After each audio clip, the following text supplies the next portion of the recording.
CAPSI podcast series, Conversations on African Philanthropy.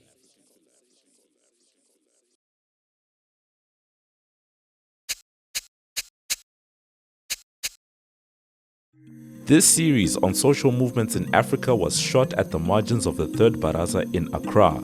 The Baraza is a product of the Zimbabwe Alliance, a project that the Conversations on African Philanthropy covered at the end of 2024. Social movements play huge roles in our society. At the same time, they face massive challenges and obstacles. In this series, we take a look at the different manifestations and typologies of social movements on the continent. The series is but a snapshot. More is needed to fully get a comprehensive grasp of social movements.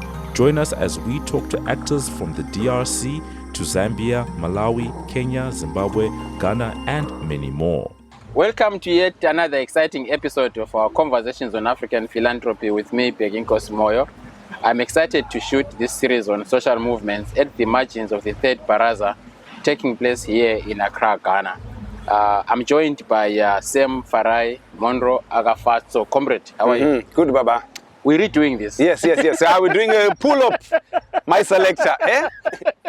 Second time is even better. It's even First better. Was just a warm-up. Yeah, thank you so much. Thank you for making the time. And as you are aware, this is the third Baraza.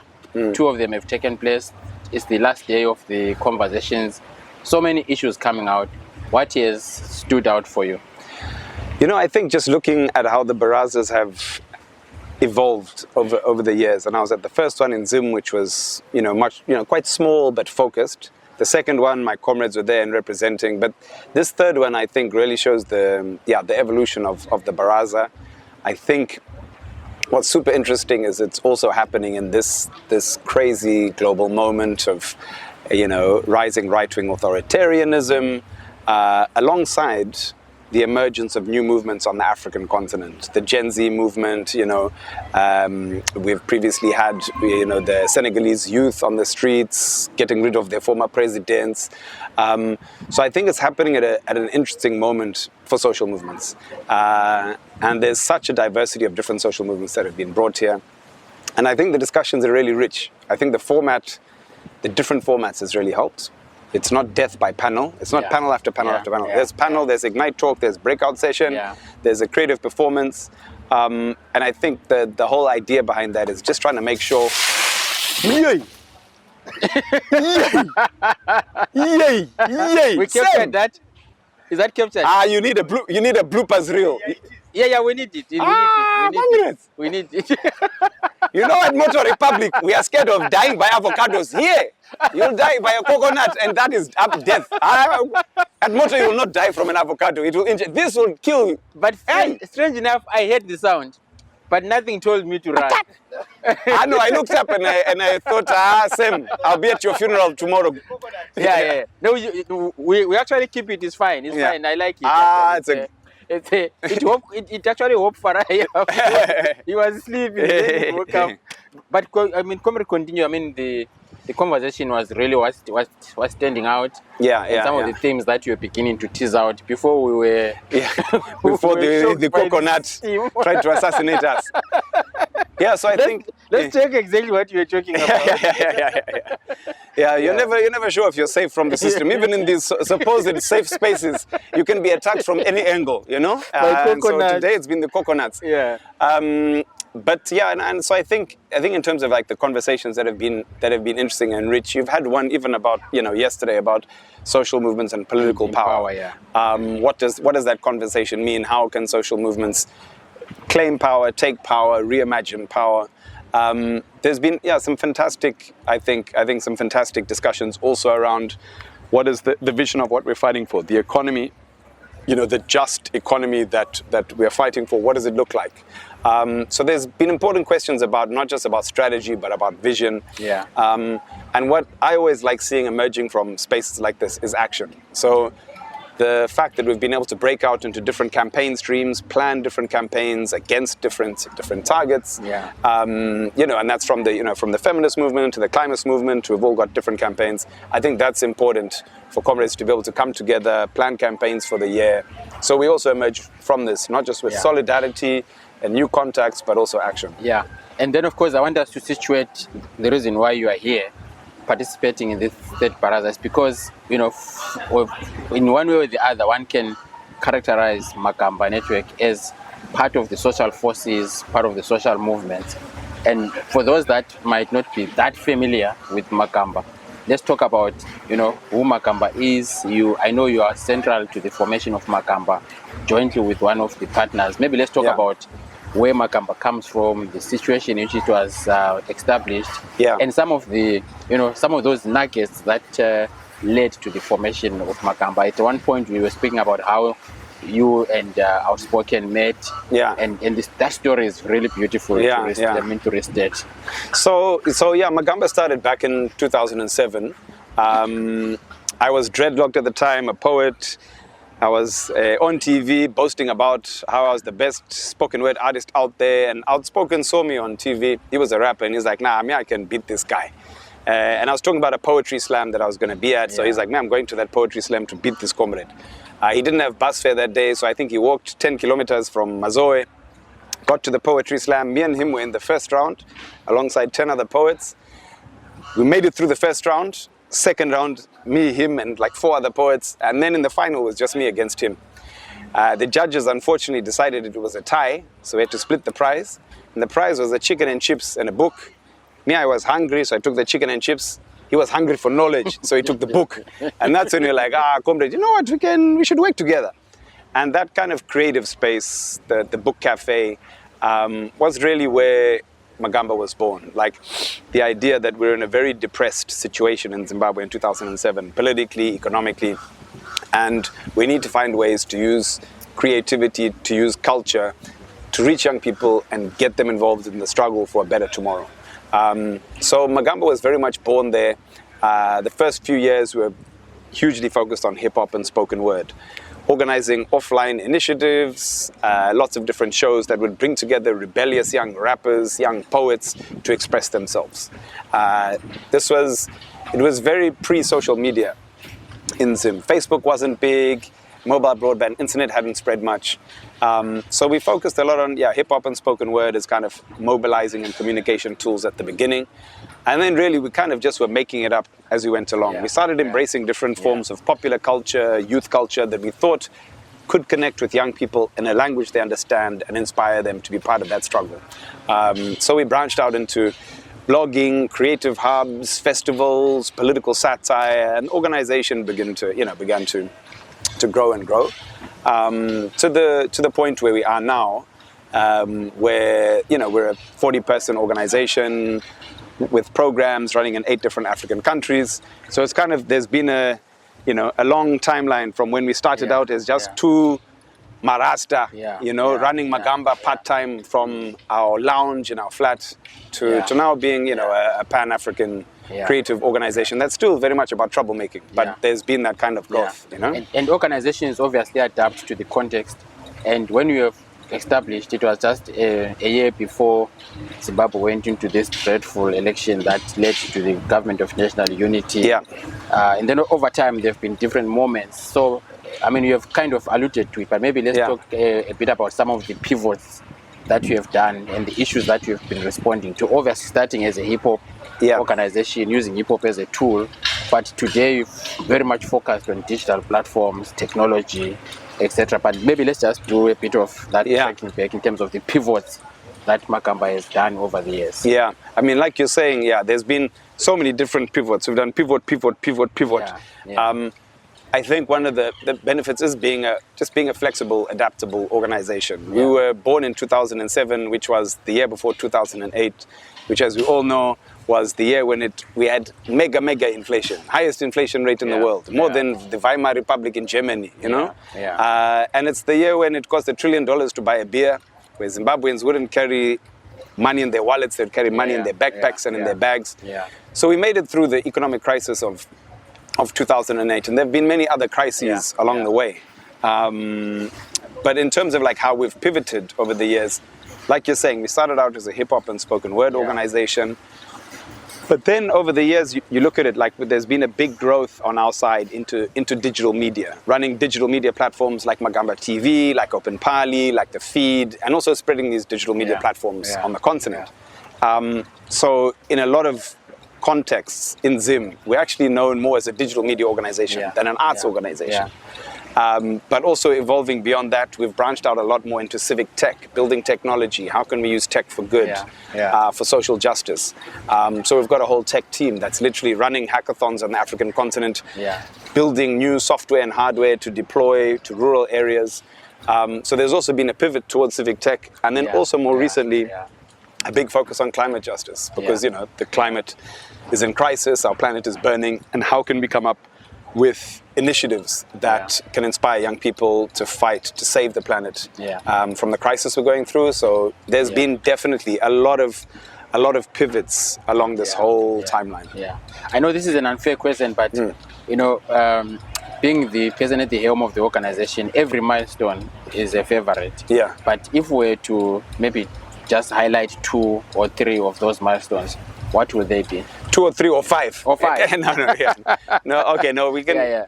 No, we can stick to 2. So, I think, as you know, like for me, a pet favorite is the fact that we've been part of inspiring the political satire movement in Zimbabwe. And back in 2011.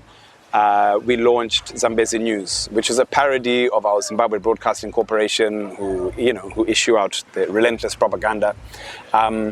And so this ended up being a parody show we created with 3 bungling broadcasters who were dishing out the news and the propaganda. It did fantastically well. It was pre-social media. Social media wasn't big, so we got some support to print tens of thousands of DVDs that we distributed across the country to over 150 towns, villages, growth points, you know, Sadza, Chicheche, Bikita, you name it.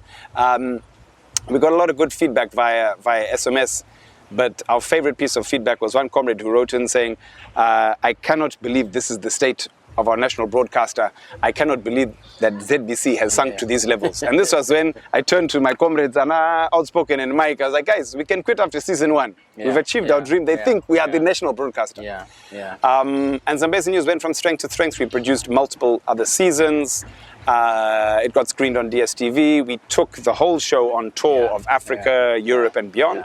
But when we talk, you know, when we've talked over the years to this new generation of young content creators who use comedy and humor to speak truth to power, we hear from them that, you know, that was the show, you know, that was a key thing that inspired them to do what they do. The PO boxes, the bus stop TVs, the King Kandoros, the Tinai Waynes, they're really like, that's, you know, that's very much one of the, you know, the items that inspired them to use comedy and humor to speak truth to power. So for us, I mean, that's like huge milestone is like, you know, being the, you know, inspiration behind that movement.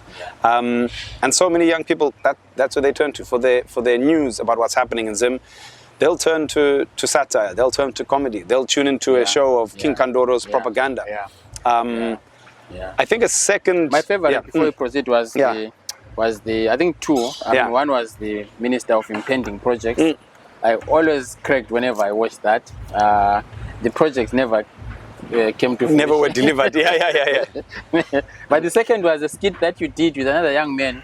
I think you had the Heathrow. With Munashe that we shot. We shot at Liverpool Station in London. Yes, in London. That one. I mean, every time I think about Magamba, that's the one that comes to mind, and I look for it because the guy could switch from proper show. Munashe is an amazing actor, and we shot that one in Liverpool Station, no clearance whatsoever. And we shot it, you know, with him acting as a windy, you know, a combi conductor. Do you know it? Yes, I know. And we shot that in Liverpool Station, and he was wearing that. That was scripted. There wasn't a script. We just shot it like that, and he put on the yellow high-vis jacket. And then people were believing he actually worked at the station because he was standing by where you go through to the railway, and people were coming and saying, "Sorry, mate, do you know where?" And he's like, "Yeah, just that way." So we were filming all of that. People were like, "This guy, high-vis jacket. He works for the railways." But that one actually that one resurfaces every year. It resurfaces online. It's being shared in some of these big Mzansi memes groups. Right. And you have South Africans claiming, that's one of us. And then further down the comment section, Zimbabweans comment, that's not one of yours. It's one of ours. But I mean, anyway, I think that's classic. Then you were about to tell us about the second milestone. So I think a second milestone for us is is being part of those who've incubated the digital media space in Zim. The online space, the digital media space, is the space where you've got the most diversity of independent and alternative expression, truthful and accurate media, in a context where so much of the mainstream media is either controlled by the state or controlled by cronies of ZANU-PF or controlled by big business.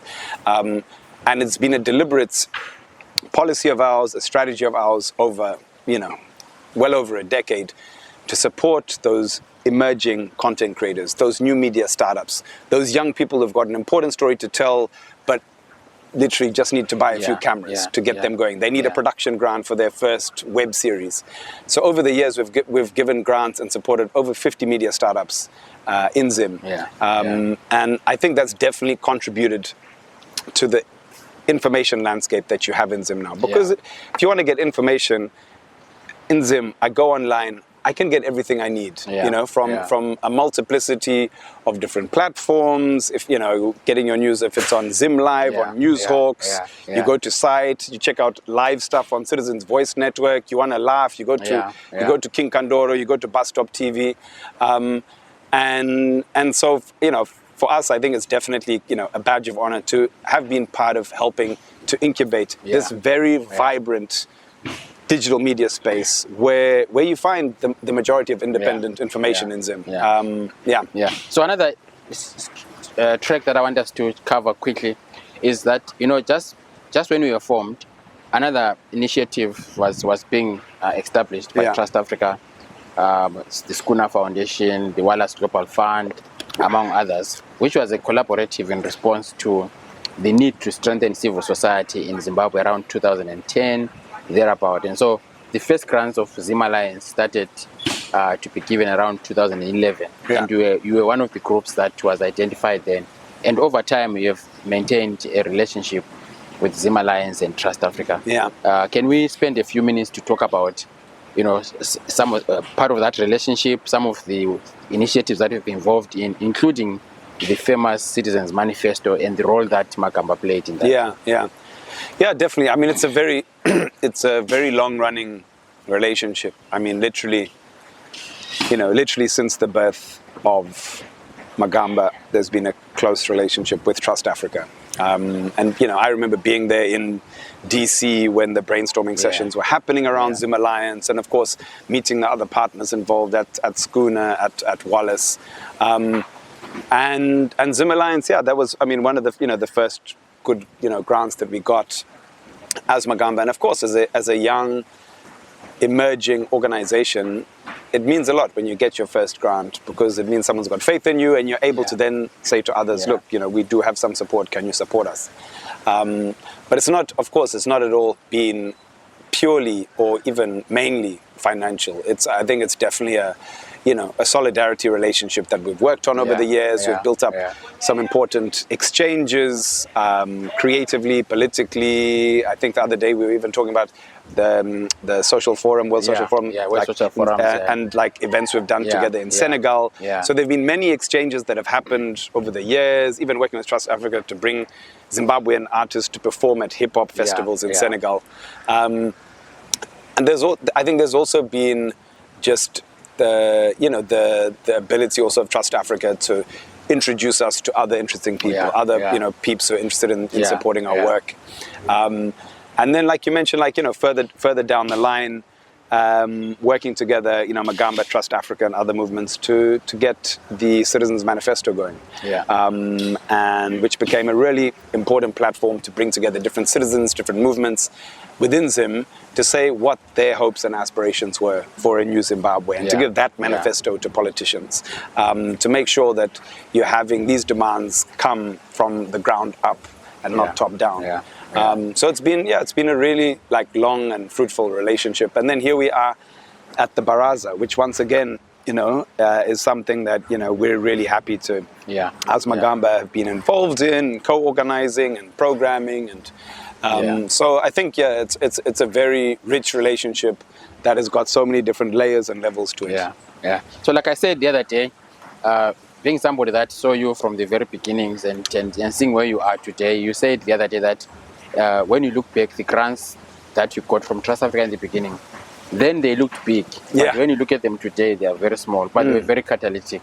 And the pivots that have happened over time, the growth that has happened over time, really it's a testimony to your name, really, Magamba, the heroes of different social mobilization forms, youth, technology, and all of that. So our wish is really for you and the team and everybody else to still excel more and do more, because I think the current context really requires more of you, more of your courage, more of your skills, more of your initiatives. And so we really wishing the best for you, Comrade Fatso. Ahoy, Comrade. Thank you. Thank you so much. We have to release you so that you can talk to your family. Yes, and just so I don't get assassinated by a coconut. Another coconut. We'll leave the coconuts for another Sam. Thank you so much. That was Comrade Sam Farai Monroe Agafaso, the founder of Mamba Network. Thank you for watching. We'll see you next time. You've been listening to the CAPSI podcast series, Conversations on African Philanthropy.